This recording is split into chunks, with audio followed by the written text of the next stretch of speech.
I kind of make a point of always saying that if a person takes a puff, they're just going back to smoking. I really should clarify that, and I'm going to use this video to clarify that comment.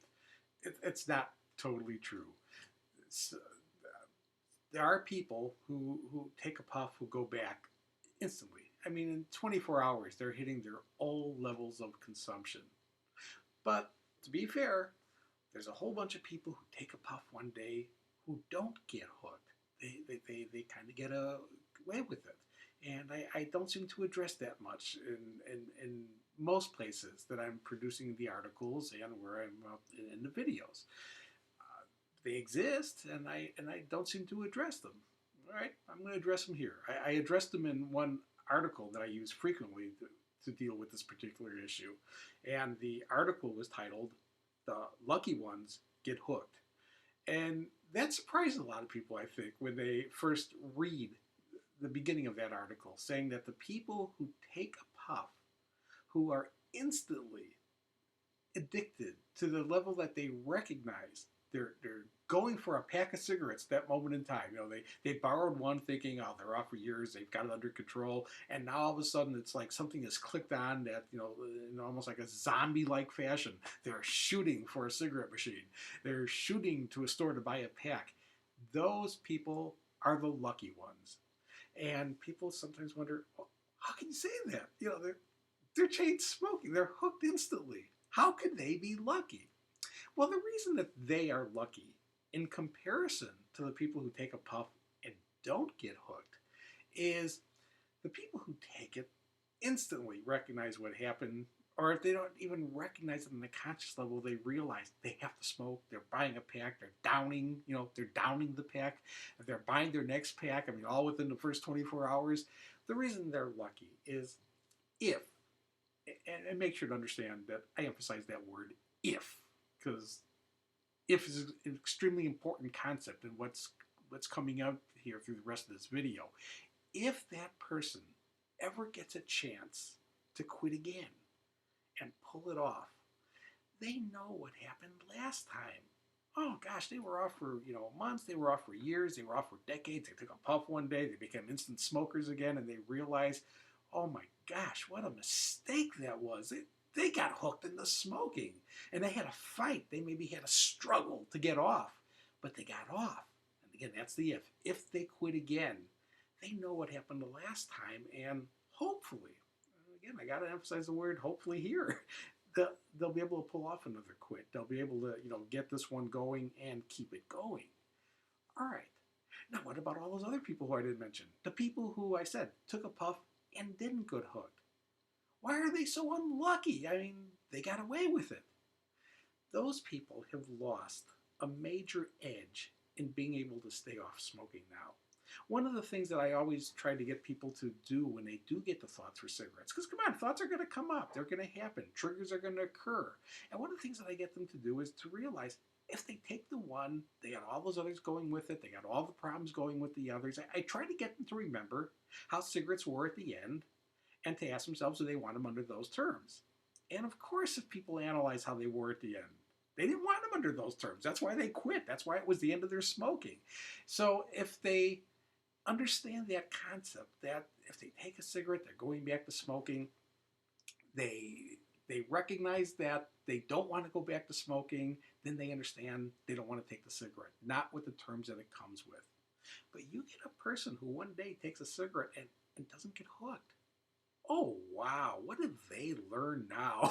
They've figured out, like, oh gosh, if things get really, really bad, or if things get really, really good and they want a moment to celebrate with a cigarette, well, they remember when they did that before. They took one and nothing happened. Well, you know what that does? It sets the precedent. It makes them realize they can have a puff and not get hooked. You can bet somewhere down the line the right opportunities are going to come along again, and they have lost that real powerful edge, that understanding, that recognition that if they take one, they're going back. They've got the opposite. If they take one, they know they're not going back. They're going to take another one. You know what? Maybe that one won't hook them. It's possible. It's going to allow a third one. I don't know when that's going to be. It may be weeks, it may be months, maybe years later. But sooner or later, the right opportunity is going to present again. And they're going to try one.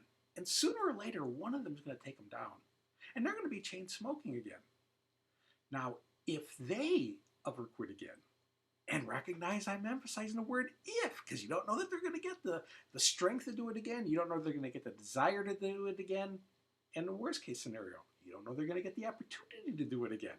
That something big doesn't go wrong. Something big meaning smoking kills them. And now they don't have the opportunity to quit again. But let's say they do. Let's say they're lucky in the sense that they get another chance. And they go through a quit. Easy, hard, I don't know. Let's say it's hard. They go through a hard quit. It was rough, but they get through it. And now they're done. They're done. And back of their mind, they still got this memory. Remember that day when I took one after I was off for much longer than this one, and I got away with it? Maybe I can do it again. And you'll find often those people will do it again and again. And that's where you see people quitting over and over and over again, trying to capture the successful cigarette they had that day, what they're calling a successful cigarette, because they took it and they didn't go back to smoking. But it set the precedent that caused them to lose the first quit and every subsequent quit that happened after that. And you know what? Every subsequent quit that's going to come up in the future is probably going to be at a little bit more risk, because they keep on thinking, look what they got away with that one time. They got away with nothing. They eventually lost the quit. And if they go back through numerous quits over and over again, the cost that they paid in suffering for that wonderful cigarette, the one that didn't have any consequences, it had consequences. In a way, it still has consequences. So if you've ever quit before and then again blown that quit, instantly went back, and you regret that occurred. Yeah, you regret that you went back to smoking. You do, no question. Very few people who relapse don't regret it. But if you're off now and you learn from that experience, that really is a great teaching tool for you of recognizing what you don't want to have happen again. If you are a person, though, who's had that past quit that was not blown by a cigarette in the way you're viewing it, you're a smoker right now, but that was, 10 cigarettes into this little routine. This was, numerous packs into this little routine. This was years after this little incident occurred. Go back to that original incident. Go back to that time you took one and recognize what it did. It set the precedent that made the next experimentation a little bit easier, that made the next celebratory cigarette a little less seeming consequential. It set up the precedent that allowed you to have another one. And sooner or later, one of them took you down. That's why you're a smoker right now. That's why if you're, again, a smoker trying to quit and you're viewing this video, the reason you are going through what you are going through right now trying to quit is because you did take the first one that allowed the second one, that allowed all the others to go with. If you don't take it, if you just don't take another puff, you will never have to deal with withdrawal again. You got a 100% guarantee from me on that. If you do not administer nicotine again, you're never going through withdrawal again from nicotine. I just can't be proven wrong on that one. As long as nicotine doesn't go into your system, you're not going to be dealing with having to detoxify nicotine from your system. It means nicotine from any source. Again, this was a much easier process for me when I started doing these programs, because the only source of nicotine was tobacco products. Now there's lots of sources of nicotine that you can get, but the same principle holds true. If you don't allow them into your system, you'll never have to deal with using again. You'll never have to deal with quitting again. You can make this quit go on forever now by sticking to a personal commitment that you made the day you quit to never take another puff